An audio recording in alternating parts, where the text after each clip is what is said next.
Welcome to the Perrysburg Podcast, episode 144. I'm your host, Perrysburg resident Kim Newlove. The Perrysburg Podcast is a resource for Perrysburg residents. We talk about what's in Perrysburg and why people like to live here. Our website is perrysburgpodcast.com. Today's episode is about bike trails in and around Perrysburg, Ohio. I love to ride my bike. It is still on the wall in my garage. I need to pull it down and dust off the cobwebs, but I do love to ride my bike and I can't wait to start for the season.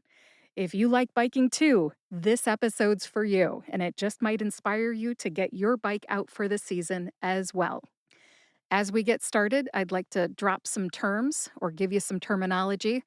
I use the terms bike trail, multi-use path, and multi-purpose trail interchangeably throughout this episode.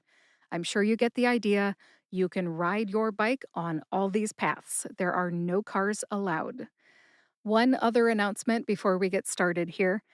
The trails and websites that are mentioned in today's episode will be in the show notes. This episode is going to be way longer than I originally planned, and in case audio description is not your thing, just head over to perrysburgpodcast.com/144. You can just read the list of trails and get the links there. Now let's get started. There's a lot of information packed into this episode. The first few trails are accessible right here in Perrysburg. I will also mention some routes that the Perrysburg Slow Rollers Bicycle Group use as well.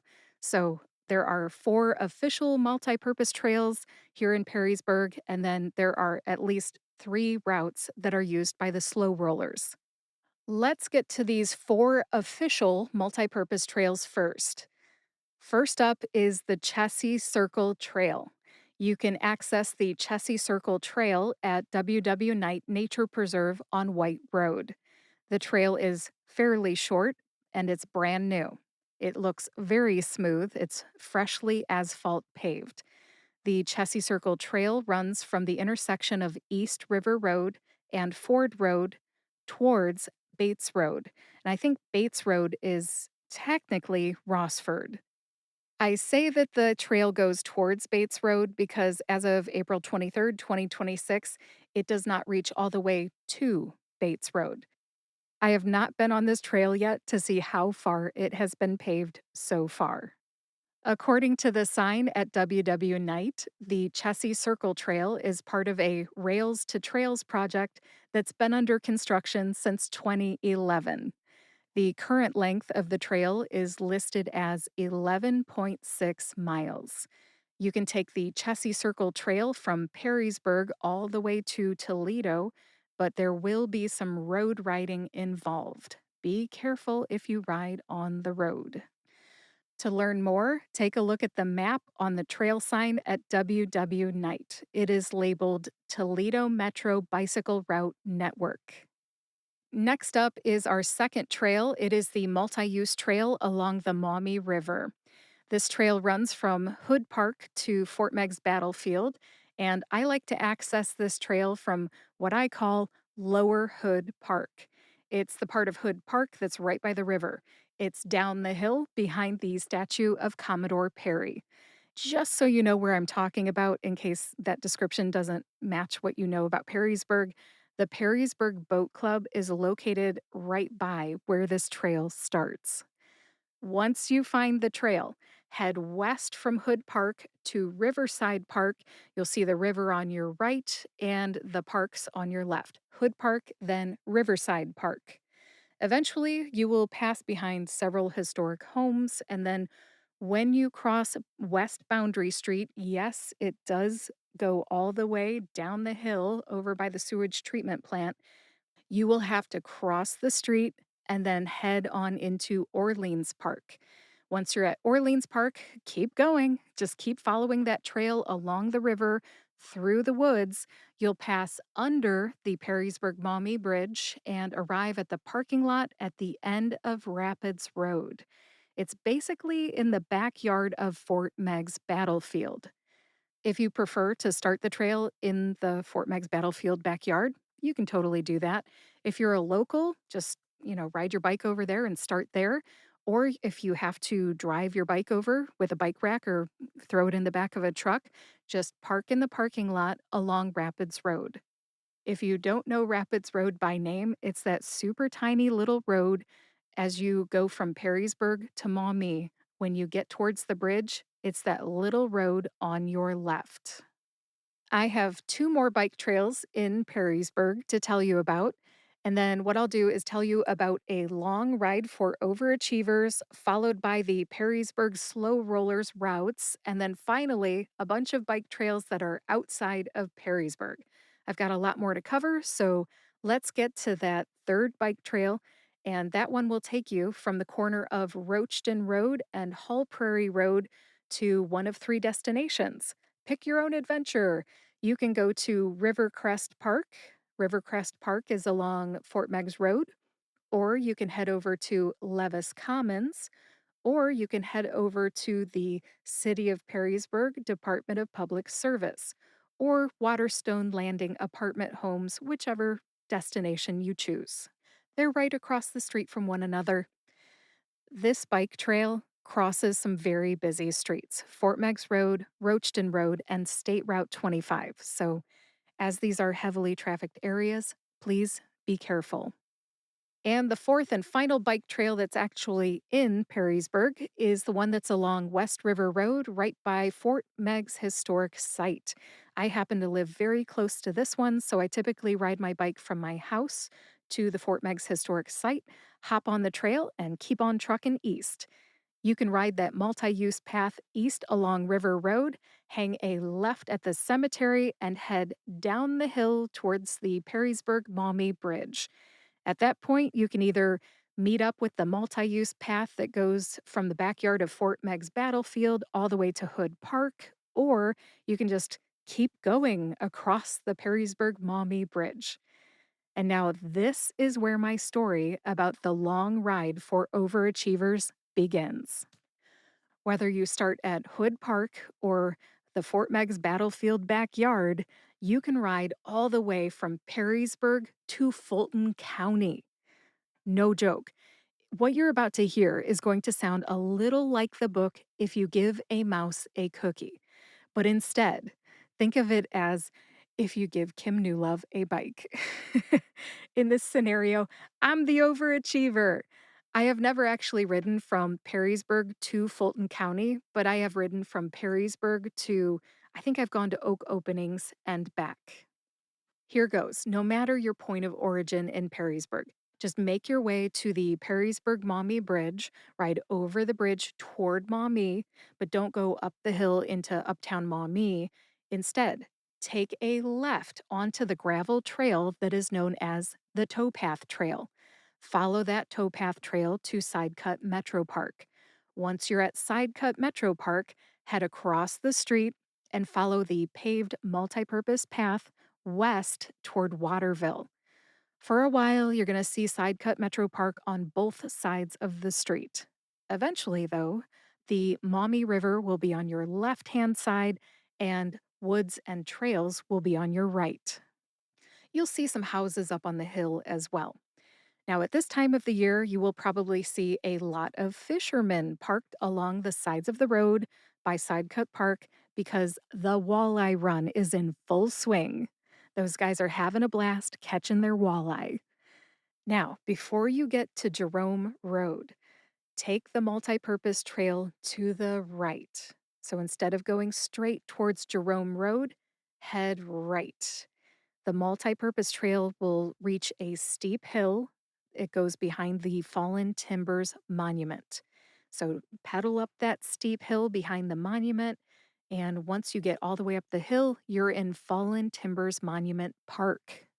While you're there, of course, you can say howdy to the statue of General Anthony Wayne as you pedal toward the pedestrian bridge. You're going to ride over the pedestrian bridge that goes over the Anthony Wayne Trail. And it's windy up there, so if it's a hot day, it will feel good. And there is a cool view of the cars that are passing below. But once you're over the bridge, you're going to ride downhill. It's a welcome thing after going up a couple of hills. But, anyways, once you're down the hill, you're on North Jerome Road. Just keep on pedaling past the Fallen Timbers Battlefield Park, unless you need the bathroom or water. They have both. So you can stop by once you're all set. Oh, and they have tools there too. So once you use the bathroom, get a drink and use the tools, get back on your bike, head north on North Jerome Road until it dead ends into Russell Road. It's a very busy street and it's right by Fallen Timbers Mall. Cross the street, hang a right, and you'll be on a paved multi-purpose trail. That multi-purpose trail will connect you to the Wabash Cannonball Bike Trail.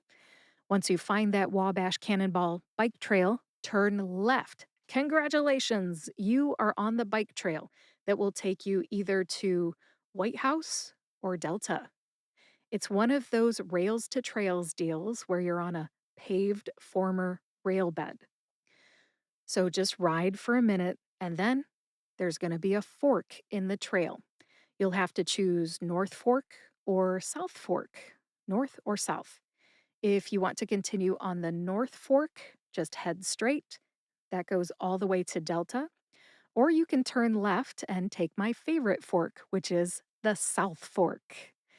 Watch for that South Fork sign on your left. I've missed it before, and you could too. You don't want to get stuck on the North Fork if you don't want to be there. Why is the South Fork my favorite? It goes to the village of White House. What's in White House? Lots of stuff near the bike trail. It's a great little village. There are public restrooms. The General's ice cream shop is there. They have great ice cream. They have outdoor benches with shade if you would like to take a break. They have CycleWorks Bike Shop right there next to the bike trail. There are restaurants. One of my favorite restaurants in Northwest Ohio is there. It is called the White House Inn. There's also a bakery that has a coffee shop in it as well. So, bakery and coffee shop combo. There's a really nice Veterans Memorial. And of course, White House has friendly people. Blue Creek Metro Park's just a stone's throw away as well. I shouldn't say a stone's throw, it's probably a mile away from there. So if you've never been to Blue Creek Metro Park in White House, you can check that out when you ride the bike trail to White House. Let's get back to the Wabash Cannonball Trail. Let's say you made it to White House, but you're feeling ambitious. You can ride the South Fork of the Wabash Cannonball Trail all the way to Fulton Lucas County Line Road, then head north on that road and connect with the North Fork of the Wabash Cannonball Trail. At that point, you take the North Fork of the Wabash Cannonball Trail back to Fallen Timbers Battlefield Park and then retrace your steps to Fort Meigs Battlefield or Hood Park, wherever you started. I happen to live near Fort Meigs Battlefield, so my journey usually starts there. That ends my story of how to get from Perrysburg to Fulton County using bike trails. I have never done that overachiever route from my house all the way to Fulton Lucas County Line Road, but I have done the full triangle, I guess you could say it, where you park at Fallen Timbers Battlefield Park in Maumee, get on the South Fork, go all the way to Fulton Lucas County Line Road, head north, and then catch the North Fork and go all the way back to Fallen Timbers Battlefield Park. So, listen, if you want a shorter ride, just stick with one of the four official multi use paths that I mentioned earlier. And that does it for bike trails in Perrysburg and that overachiever route. When I started this episode, I mentioned routes that are used by the Perrysburg Slow Rollers Bicycle Group. The maps are online. If you want to see them, go to the Perrysburg Slow Rollers Facebook group. And just so you know, the routes are called the Three Meadows Route, the Locust Street Route, and the Bicentennial Route. If you would like to experience these guided routes and meet some fellow bikers, head out to Vito's Pizza on West South Boundary Street every Monday from May 4th, 2026 until the first part of October 2026. This group starts rolling at 7 p.m. sharp. They roll slowly, like under 10 miles per hour. and cover about 8 miles in 50 to 60 minutes. I like to show up about 10 minutes early because we choose to drive our bikes over, and it just takes a few minutes to unload and put our water bottles in our bikes and get ready to ride. I rode with the slow rollers last year. It was my first year riding with them, and I loved it. It was so fun. There is no cost to participate, and I got to see parts of town that I had not ever seen in my almost 20 years of living here. For example, they ride through the alleys in the historic downtown area. If you have never seen the alleys and you would like to ride with a group who does it and it feels normal, check out the Perrysburg Slow Rollers. One last thing about the Perrysburg Slow Rollers, and then I'm going to move on.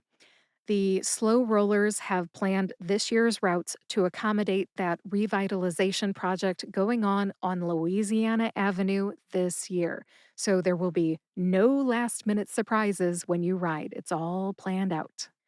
If you would like to learn more about the Perrysburg Slow Rollers, you can either listen to episode 95 of the Perrysburg podcast, check out their Facebook page, or just show up and ride with them on Monday, May 4th, 2026. Just show up. You don't have to RSVP.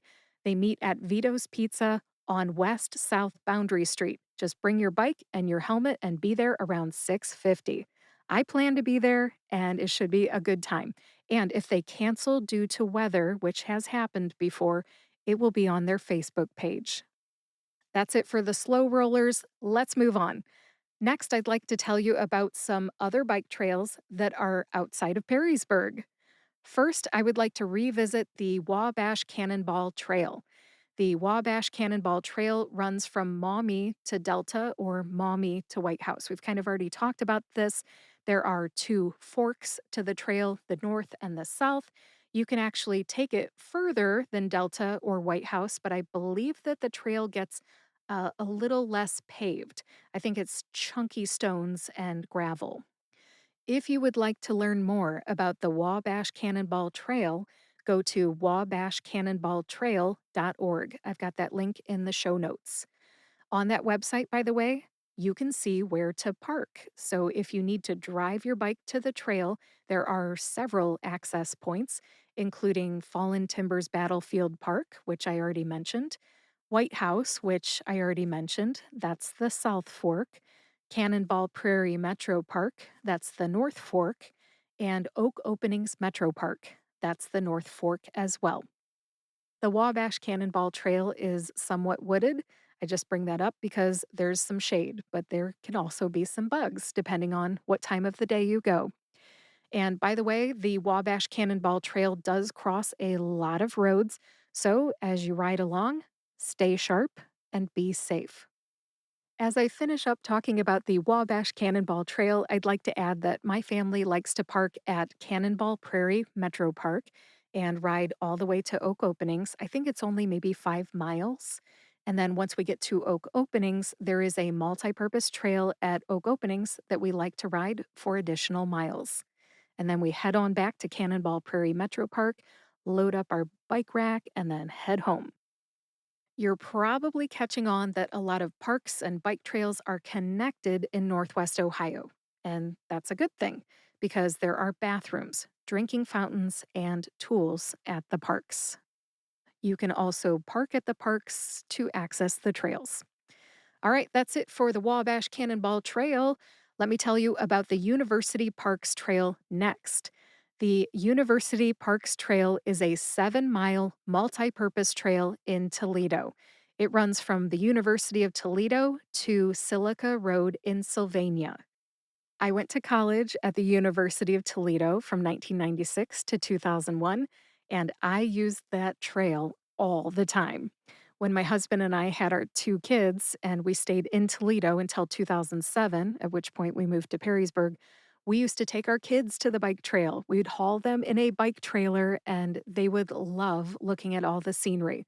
To this day, we still enjoy the scenery, going over the overpasses, seeing the students on the trail, and looking at what's new in the area as we pass through, especially the University of Toledo's campus. It is very fun to ride our bikes through the University of Toledo's campus now that we're old.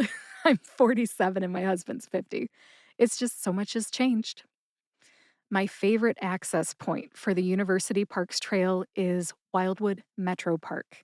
I have heard that you can connect with other bike trails in the area from the University Parks Trail, but I have not done that yet. By the way, the reason that I like parking at Wildwood Metro Park is that there are bathrooms and drinking fountains there, of course. Plus, they also have a multi-purpose trail. I think it's about 3 miles in length.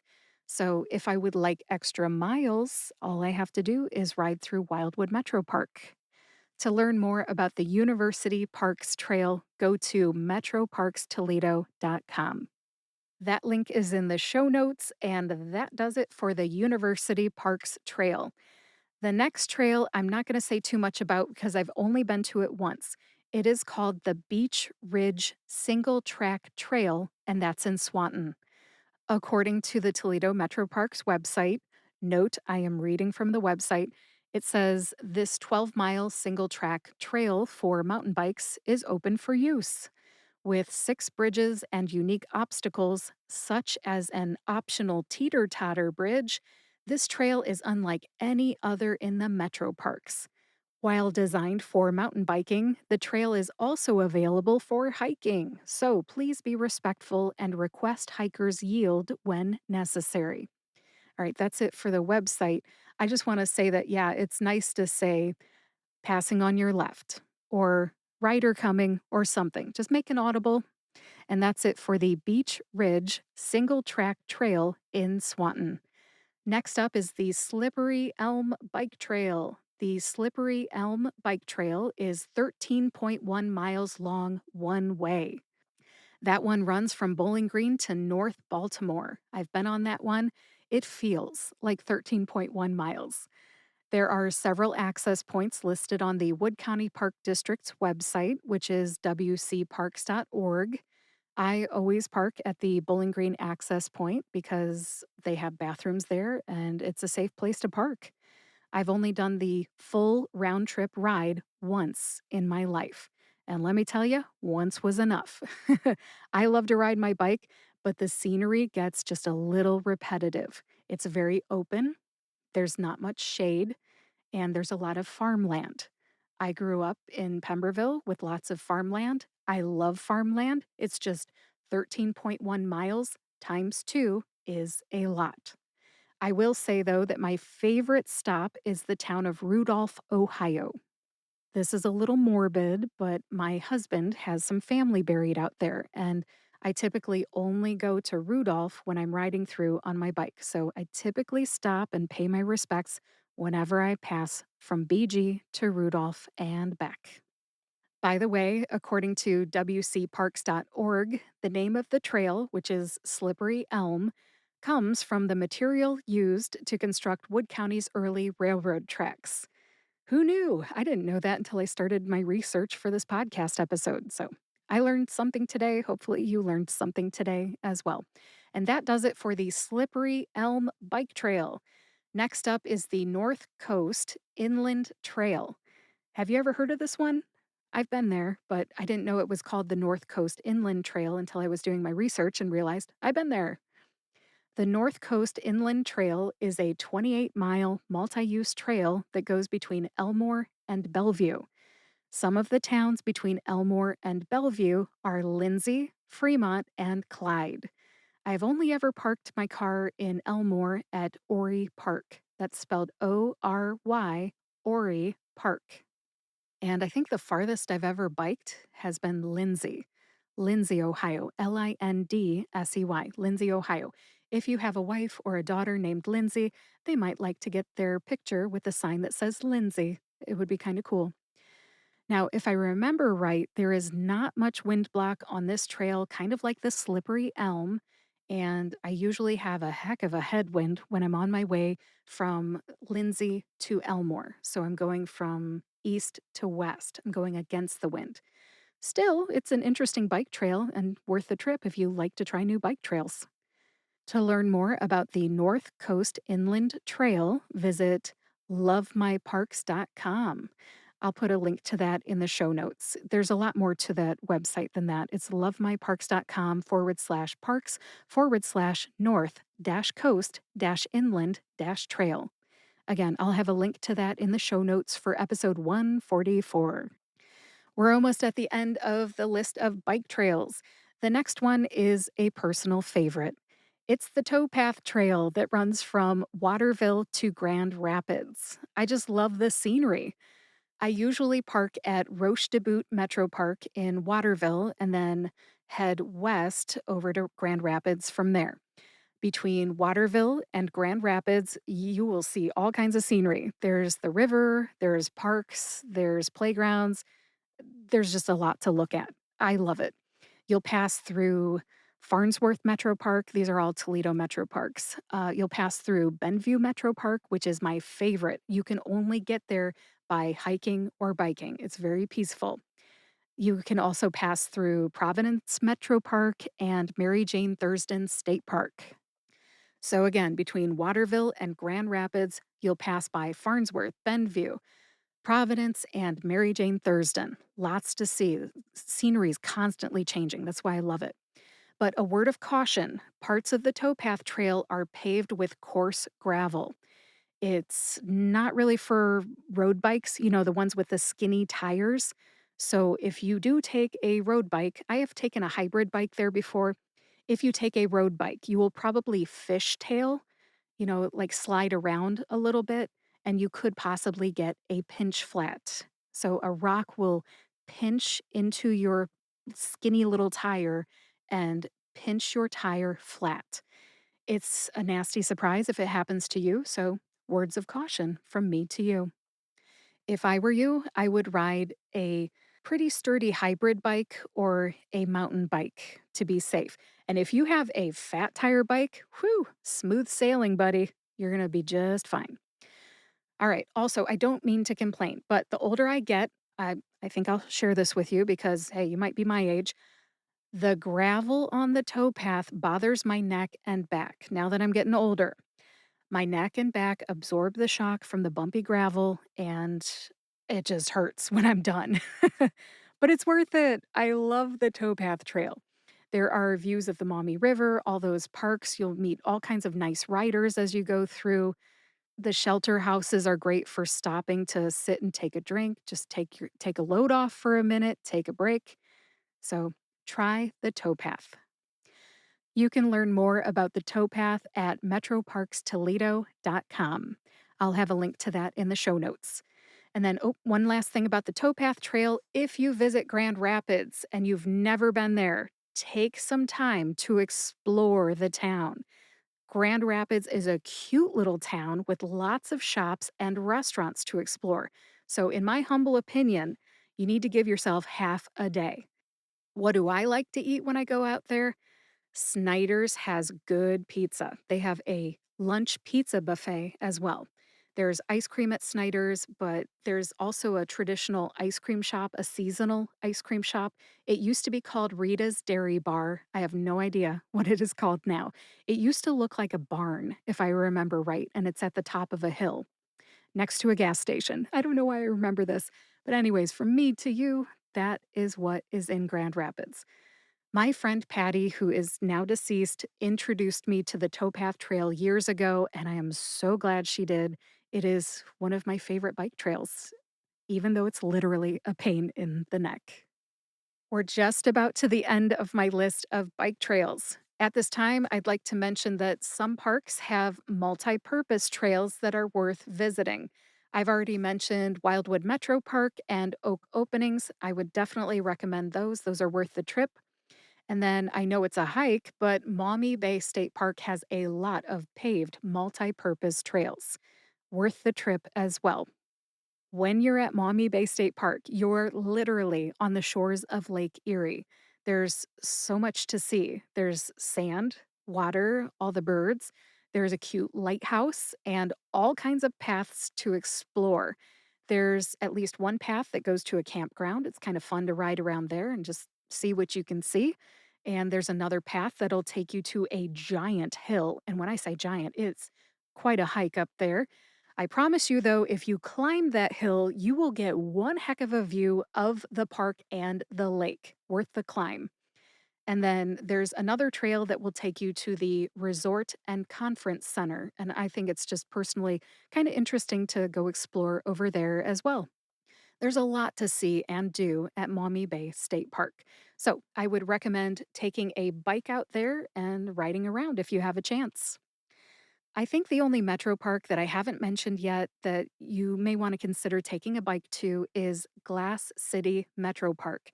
If you have not been out there since it opened, it is worth the trip. I know it's like a recurring theme, worth the trip. They have a multi-purpose path that you can bike on, of course, and there are fantastic views of downtown T-Town, as I call it, downtown Toledo. You can also see the Museum of the Great Lakes. There's a marina, a playground, a shelter house, and there's artwork. There's so much. They have so much there. And of course, because it's important to me, I'm going to mention that they have public restrooms and drinking fountains. When you gotta go, you gotta go. And when you're thirsty, you need water. So I always like to mention public restrooms and drinking fountains. Before I wrap this episode up, I would like to give a shout out to an awesome bike trail that is very far from Perrysburg. I'm talking like 2 hours away. It is the Towpath Trail at Cuyahoga Valley National Park. My family usually parks at either the Rockside Depot or the Peninsula Depot. If you would like to eat wings at the Winking Lizard restaurant, go to the Peninsula Depot. It is right by the Winking Lizard. The Cuyahoga Valley Scenic Railroad has a bike aboard program. So I'm going to tell you about this real quick. You can ride your bike on the towpath as far as you want and then pay a small fee to ride the train back to the lot where you parked. I am a big fan of both bikes and trains. So this program caught my attention right away. It's totally my jam. So, if you would like to learn more about this bike aboard program, check out their website. The website is cvsr.org, and I think that stands for Cuyahoga Valley Scenic Railroad. cvsr.org. And just a heads up, do your research before you go out there with your bike. It looks like they do not allow bikes that are over 40 pounds and read the disclaimer about e bikes. I'm pretty sure that they do not allow them on the train. Check out the website. Know before you go. All right, that does it for my list of bike trails in and around Perrysburg. Just a couple more comments before I wrap this episode up. As you are listening, you're probably wondering how the heck my family gets our bikes from home to the trail. We have a Thule bike rack. Thule is spelled Thule, Thule. We have a Thule bike rack. It's getting very old, but it's been good to us. A little bit of rust is not a problem. It still works great. If you need a bike rack, there are several shops around the Toledo area who will gladly sell you one. I encourage you to shop local so that you can ask the shopkeeper to put it together for you, put it on your car for you, and teach you how to use it. That was our experience, and I am so happy that we shopped local. Customer service and shopping local are important to me. If it's important to you, shop local for your bike rack as well. Keep these three bike shops in mind. We have three kind of local here. Spoke Life Cycles used to be in Perrysburg. They just moved to Fallen Timbers Mall in Maumee. We have Cycle Works in White House. I already mentioned them. They're right next to the South Fork of the Wabash Cannonball Trail. Again, that's Cycle Works in White House. And the third on my list is my all time favorite, Wurzel's Bike Shop on Central Avenue in Toledo. I used to live right by that bike shop, and Jill Wurzel and her sister Kathy sold my family so many bikes and accessories over the years. They are fantastic at customer service. And Jill also told me about a program to help my special needs son, Craig, learn how to ride a two-wheeled bike when he was 8 years old. I absolutely appreciate and love Jill Wurzel for that. And let me tell you, that program paid off. I will be forever grateful. My son Craig, who's now 23, has been riding a two-wheeled bike for about 15 years, and I'm one proud mama. Some people with special needs never learn how to ride a two-wheeled bike. I am so grateful that we got connected to the right organization and my son was able to rise to the occasion and learn how to ride that two-wheeled bike when he was 8. He's been improving ever since and he rides all these bike trails with us. Now, a note about accessories. If you are going to ride, give yourself a nice, safe helmet. Carry a water bottle and a phone just in case of an emergency. Bring other common sense stuff that you might need. Hey, listen, I'm a pharmacist, so I got to mention medicine here. If you have allergies, bring an EpiPen. If you have diabetes, bring your insulin and glucose and food and drinks. Bring cash in case you need to buy food or drinks along the way, whether you have diabetes or not. Bring sunscreen, sunglasses, tools, and so on. If you are listening to this, I am guessing that you're old enough to take care of yourself. But hey, I just want to say that reminders are nice. Be good to yourself and be safe. Last comment, and then I'm signing off, I promise. If you would like to see where other writers have traveled in and around Perrysburg, I want you to check out this website. It's called bikemap.net. I'm going to put a link to a specific thread regarding Perrysburg in the show notes. When I was doing my research for this episode, I came across this website and I thought it was really cool. I found several bike routes that other Perrysburg writers have used.